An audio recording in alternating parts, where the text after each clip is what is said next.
বেশি না। এখন আমি এই 2 বছর শুধুমাত্র দাগি না, এরকম আরও মানে একাধিক বলি, আকবারই আমি বলতে চাই না, যখন যেটা একদমই কনফার্ম হয় তখন জানতে পছন্দ করি।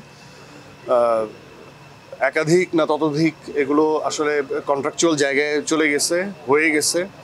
এখন ওগুলো নিয়ে গবেষণাও অনেক দূর এগিয়ে গেছে। সো আমি খুব এবার হয়তো বা এত বেশি সময় হবে না, এবার খুব আর্লি চলে আসবে। আমি যেমন ফেস্টিভ্যাল ছাড়াও আসতে চাই, মানে একজন মানুষের বেঁচে থাকার জন্য, যেহেতু আমি এটা প্রফেশনাল ডিল করি, প্যাশন থেকে তো করি, নেশা এবং পেশা দুটোই। সো আমার কাছে মনে হয় একজন প্রোটাগনিস্ট যে মেইন স্ট্রিমের মেইন ক্যারেক্টার পোর্ট্রে করবে, তাকে আসলে ঈদ ছাড়াও আসতে হবে।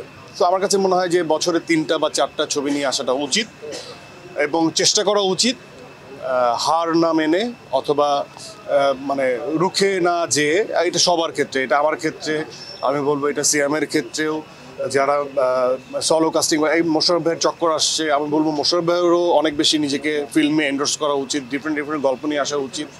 এবং এরকমও হতে পারে যে একই ফেস্টিভ্যালে 2টো ছবি রিলিজ হচ্ছে, কারণ আমার কাছে মনে হচ্ছে যে ইন্ডাস্ট্রিতে বাঁচিয়ে রাখার জন্য 5জন প্রডিউসারের যেমন দরকার, 5জন হিরোর দরকার, 5জন ডিরেক্টরের দরকার। 5জন প্রোটাগনিস্ট যদি থাকে এবং 5টা জুটিও যদি থাকে, তার সাথে যদি আমি ফিমেল অ্যাক্ট্রেসের কথাও বলি, তো এক একজনের তো 3টা করে হলে 15টা ছবি, কিন্তু সেই অনুপাতে কিন্তু আমাদের দর্শকরা সেই অনুপাতে ভালো ছবি বা সুন্দর ছবি বা সেই আমেজের ছবি পাচ্ছে না। তো আমার কাছে মনে হয় যে আমাদের এই সাহসটা করা উচিত। দর্শকের মুড আবার দেখেন এবার ঈদে অনেক চেঞ্জ। সো আমার কাছে মনে হয় এটাকে তাদেরকে আশাহত না করে তাদেরকে সুন্দর কাজ ডেলিভার করা উচিত। তাহলে আসলে শুধু একলা বেঁচে লাভ নেই, আমাদের সবার বাঁচতে হবে। আমার টার্গেট বছরে 3টা ছবি আনা, তারপর বাকিটা তারপর আল্লাহ ভরসা, দেখা যাক। এখন তো ঈদই আর নাই, বিকাশে চলে গেছে সব ঈদই। সালামের প্রথা আমি নস্টালজিয়া হয়ে যাই, আমি এর আগেও বলছি, একই কথা বারবার বলতে চাই না। বাট হ্যাঁ, শুরুতে সকালে উঠে দায়িত্ববোধ জায়গা থেকে ছেলেকে নিয়ে নামাজ পড়তে যাওয়া, এসে ফ্যামিলি বন্ডিং, ফ্যামিলির সাথে সময় দেয়া এবং তাদেরকে আগের থেকে জানানো যে আমি বিকালে চলে যাব, কারণ আমার মন পড়ে আছে এখানে, আমি এখানে আসবো। আমি দর্শকদের এই ছোট হাসি, ছোট তারা যে ইমোশনাল সিকোয়েন্স একদম নাম হয়ে আছে, সেগুলো আমি দেখতে চাই। তো লুকিয়ে দেখবো, এটাই আমার ঈদ। সো আমার কাছে মনে হয় যে আজকে তো আমি সবচেয়ে বেশি বাচ্চা, এবং 1 সপ্তাহ হয়তো এই বাচ্চা মেয়েটা চলবে।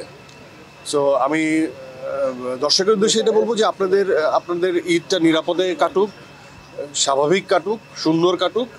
এবং আপনারা যারা আমার শুভাকাঙ্ক্ষী, তারা অবশ্যই সিনেমা হলে এসে দাগি এক্সপিরিয়েন্স করবেন। শুধু দাগি নয়, সম্পূর্ণ মানে বাংলাদেশের যতগুলো ছবি আছে সবগুলো আপনারা এক্সপিরিয়েন্স করবেন, কারণ আমার একটা দাবি যে প্রত্যেকটা গল্প আলাদা আলাদা জনরার। সো আপনারা বোর ফিল করবেন না আমার মনে হয়। সো আপনারা আসুন, হলমুখী হন, তাহলে আমরা যারা নাটক বন্ধ করে বসে আছি, তারা একটু বেশি কাজ করতে পারবো, আপনাদেরকে এন্টারটেইন করতে পারবো।